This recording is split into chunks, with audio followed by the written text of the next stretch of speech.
भ्रम खड़ा हो या बीमारी खड़ी हुई, मन में किसी प्रकार का भ्रम नहीं होना चाहिए।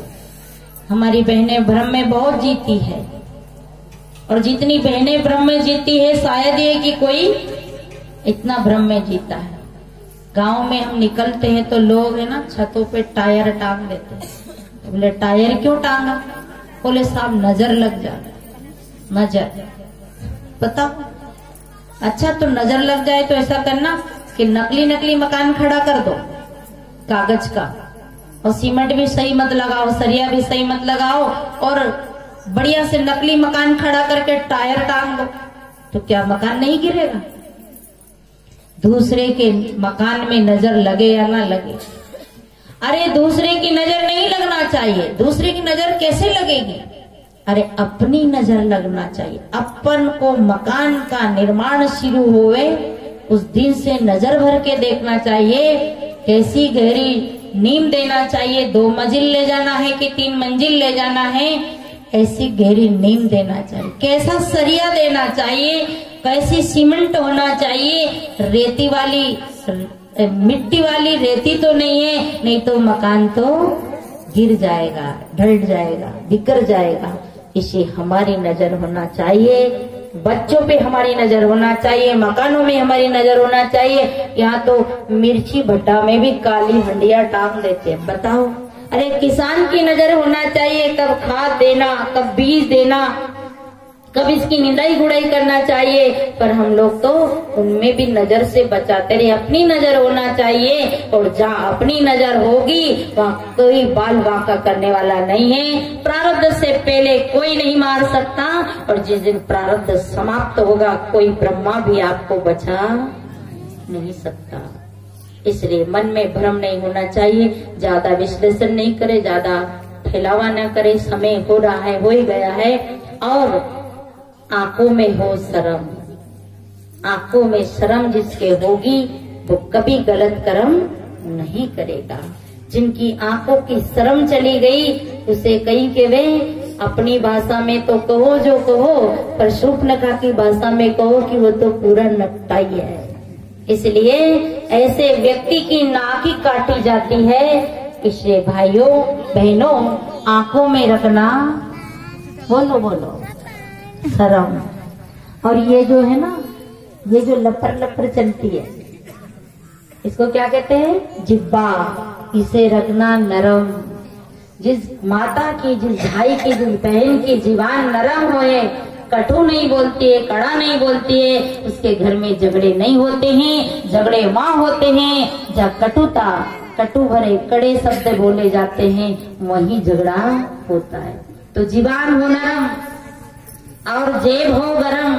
हमारी जेब तब गरम रहती है जब हम गलत चीजें नहीं खाते हैं, तब हमारी जेब गरम रहती है। गलत चीजें नहीं खाना चाहिए। अरे आप रोज 5 रुपया का गुटखा खाते हैं, 5 रुपया रोज एक गुल्लड़ में डालिए, एक डिब्बे में डालिए। अगर आप 5 रुपया की तंबाकू खाते हैं, अरे बहने अगर रोज 4 चाय पीते हैं, 2 चाय पीते हैं, तो 5-5 रुपए की, 10 रुपए की चाय आज से छोड़ दीजिए, और उस 10 रुपया को रोज एक जगह जमा करिए। आपकी जेब बिल्कुल गर्म हो जाएगी। आपकी जेब से कभी पैसे खत्म नहीं होंगे। जो गलत खान पीन करते हैं उन गलत को खा करके थूकते हैं नालियों में, रोड को गंदा करते हैं और गलियों में गंदगी फैलाते हैं। उन गुटखा पान तंबाकू के पैसे को अगर आज से हम संकल्प करें तो 20 रुपया तो हमारी जेब में रोज का आएगा, और रोज 20 रुपया आएगा तो धीरे धीरे 12 महीना के कितने हो जाएंगे आप जोड़ लेना, और इतने पैसे आपकी जेब में रहेगी तो जेब कभी खाली नहीं रहेगी। तो जेब हो गरम, आंखों में हो शर्म, जीवान हो नरम। और जिनके पास इतनी बातें हैं, जिनके पास में इतने विचार है, वो कभी भी जिंदगी में दुखी नहीं होता है। जीवन हमारा क्षणिक है, इसे आज सुधारने का मौका मिला है, कल ये हाथ आने वाला नहीं। यहाँ से अगर चले गए तो फिर हमें पश्चाताप करना पड़ेगा। ये जीवन बदलने की भूमि है। तो मैंने आपको 5 बातें, अब वो पीछे वाली तो सूक्ष्म में समेट लिया मैंने कि 5 बातें हैं, याद हो गई? हुई कि नहीं हुई? बोलो सब लोग, पहली कौन सी बात? इधर माताएं बोले, किनको याद हुई बताओ? एक तो बोलो, एक भी नहीं बोलो तो मैं ही बोलू। यानी अच्छे हो, अब तो आ गए ना यार, अच्छे हो, 3 बार बोलो अच्छे हो, जोर से बोलो अच्छे हो, और मन में ना हो, मन में ना हो, नहीं शर्म नहीं भरम, उल्टा सीधा गड़बड़ मत करो, मन में ना हो। अगर आपके मन में भरम नहीं है तो आप कहीं जाओ। हमने भूत प्रेत नहीं देखा, जन चुड़ैल नहीं देखी, पर हमने सुना है, सुनकर हम भ्रमित हो जाते हैं और हम भ्रम में पड़ जाते हैं। बिल्ली हमारा रास्ता काटती है, बिल्ली नहीं डरती, उसने सुना ही नहीं कि कोई भूत प्रेत होता है कि बिल्ली नहीं डरती, पर बिल्ली से बड़ा आदमी है, पशु से बड़ा आदमी, वो डर जाता है क्योंकि मन में भ्रम पाल रखा। और भ्रम किसने डाला? अपनी मम्मी ने, और मम्मी को भ्रम किसने डाला? उसकी मम्मी ने, और उसकी मम्मी को भ्रम किसने डाला? उसकी मम्मी ने। और ऐसे ऐसे परंपरा चल गई, चल गई मतलब चवन्नी चल गई। एक खोटी चवन्नी की संत सुनाते हैं, एक मियाँ जी को खोटी चवन्नी मिल गई। अब खोटी थी वो, पर देखने में चवन्नी, क्योंकि पहले जमाने में चवन्नी भी बहुत बड़ी बात थी। आज का 10 रुपया क्या, आज का 20 रुपया रो चवन्नी। मियाँ जी के मन में आया चवन्नी मिली, चवन्नी मिली, पर जब मियाँ जी दुकान पे गए तो उन्होंने देखा, दुकानदार ने कहा अरे ये तो खोटी है। मियाँ जी ने कहा खोटी है, पर यह कहाँ चलाए? खोटो पैसो, खोटी वस्तु अंधेरा में चलाई जावे। अभी होली आएगी ना, होली जो हमारे पास में ना रंग का पैसा चढ़ा देते ताकि साहब चला लेंगे। आरती में भी कई कई फटे नोट डाल देते ताकि ये वैसे तो चलेगा नहीं, पर आरती में चल जाएगा, और आरती में चलाओगे तो धोखा खाएंगे। तो चवन्नी जैसे चली, ऐसे ही एक बात और याद आ गई। कहते हैं एक जगह आरती हो रही, बहू ने सास को 1 रुपया दे के भेजा, कागज का नोट, कि मम्मी आप कथा में जा रही हो, सत्संग में जा रही हो, तो जब गुरुजी की आरती होए तो 1 रुपया डाल देना। तो मम्मी ऐसी लोभनी थी, लोभनी जानते हो, लोभी। मेरी कोई कोई भाषा जो उधर की निकलती है तो आपको समझ तो आ जाती है ना, गड़बड़ी तो नहीं है। तो अब वो तो कहते हैं ना, मातृभाषा तो जाती नहीं, बहुत कोशिश करें। तो वो 1 रुपया लेके गई, और आरती में इतनी भीड़ थी तो आरती करते करते, अब वो तो उसको तो डालना ही नहीं था, पर वो हाथ में गर्मी का महीना था, पसीना आ गया। तो बुढ़िया बोली मेरो पैसो तो रो रियो है, यो जानो नहीं चाहे, चल चुप हो जा, मत रो, आज के बाद तेरे को कहीं नहीं भेजूंगी। और उसको हाथ पोंछकर वो रुपया को अंदर जेब में रख लिया, और जेब में रख लिया, और जेब में रख करके घर में आई तो बहू को वो रुपया दिया कि बेटा ये रुपया तिजोरी में रख देना। बहू ने पूछी कि मम्मी जी आपको रुपया दिया था, उसे आपने आरती में क्यों नहीं डाला? तो बुढ़िया क्या बोली, आप जैसी बुढ़िया नहीं थी, वो होशियार बुढ़िया थी। तो बुढ़िया कही कि क्या करूं बेटा, वो तो रोने लग गया और मुझे दया आ गई, इसे मैं फिर ले आई। तो बहू ने बुढ़िया को क्या कहा, इस पद को सुन लेते फिर वाणी को विराम देंगे। और मियाँ जी की चवन्नी की बात तो भी छुट्टी है। मरबूड़ा माजी माला पैरो न राजी राजी, मरबूड़ा माजी माला पैरो न राजी राजी, मरबूड़ा माजी माला पैरो न राजी राजी, मरबूड़ा दादी माला पैरो न राजी राजी, मरबूड़ा दादी माला पैरो न राजी राजी, माला पैरो तो दादी घुंघरासी होके, माला पैरो तो दादी घुंघरासी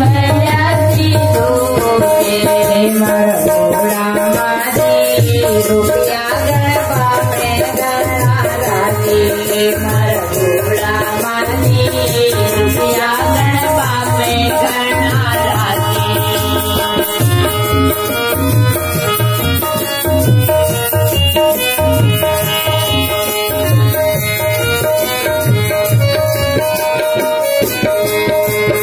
आप कितनी होशियार है, 1 रुपया को रोने का बहाना बना के ले आई हो। मारा बूढ़ा माजी, तुम भजन करो तो तुम्हारी जीभ दुखे, और तुम्हें धर्म करवा में मन दुखता है, और वो 1 रुपया का बहाना लगा के रोरा करके लेके आ गई। तो आदमी बहुत चालाक होता है। तो मियाँ जी को खोटी चवन्नी मिल गई। मियाँ जी ने कहा नहीं चली, नहीं चली, नहीं चली। दुकान पे ले गए, नहीं चली। मियाँ जी ने सोचा कि जहाँ फिल्म पहले लोग जाते थे ना सिनेमा देखने, फिल्म देखने, तो यहाँ टाकीज में चल जाएगा। रात के समय मियाँ जी ने उस चवन्नी को टिकट लियो फिल्म देखने के लिए, पिक्चर देखने के लिए। तो टिकट मिल गयो। मियाँ जी बहुत खुश हो गए कि चल गई, चल गई, चल गई, चल गई, चल गई। ऐसे मियाँ जी के अंदर बहुत खुशी छाई। और मियाँ जी अंधेरा था, जब पिक्चर चलती है पर्दे पे तो पीछे की लाइटें बंद कर देते।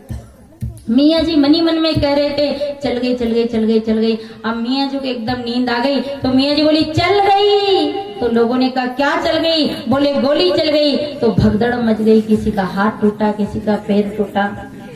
पुलिस आई, बोले गोली कहाँ से चली? कोई कि वो पीछे से चली, और आगे जाओ, कि और आगे चली। ऐसे मियाँ जी के पास पुलिस ढूंढते ढूंढते आई कि यहीं से तो चली, कि कहाँ से चली, कि मियाँ जी के पास से चली। मियाँ जी को पुलिस ने पूछा मियाँ जी आपने गोली चलाई? मियाँ जी ने कहा गोली वोली नहीं चली, मेरी खोटी चवन्नी चली। ऐसे ही हमारे जीवन में खोटी बातें चल गई।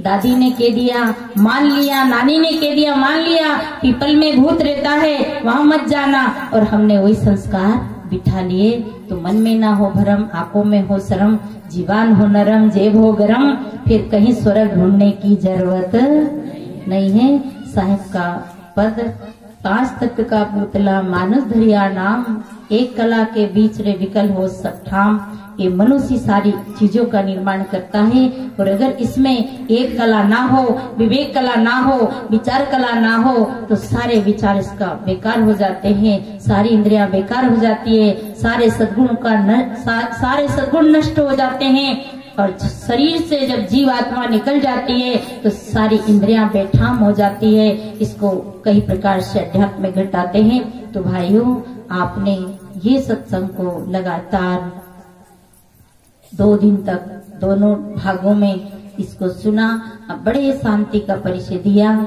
आप सबको बहुत बहुत धन्यवाद। सदगुरु साहिब की कृपा हम पर बरसती रहे, और हम सब इसी प्रकार से सत्संग भक्ति में आते और मिलते रहे। देखिए, पिछले बार जब हम सत्संग में यहाँ आए थे तो हमारे जो दुकान वाले भैया और नीलम के जो पिताजी और आपके दादाजी डॉक्टर साहब के पिताजी थे, और जाते समय सभी लोग कहने लगे कि ज्यादा तो पिताजी ने बोला था, डॉक्टर साहब के पिताजी ने, कि पता नहीं साहब हमारे मन का मिलबा होए ना होवे।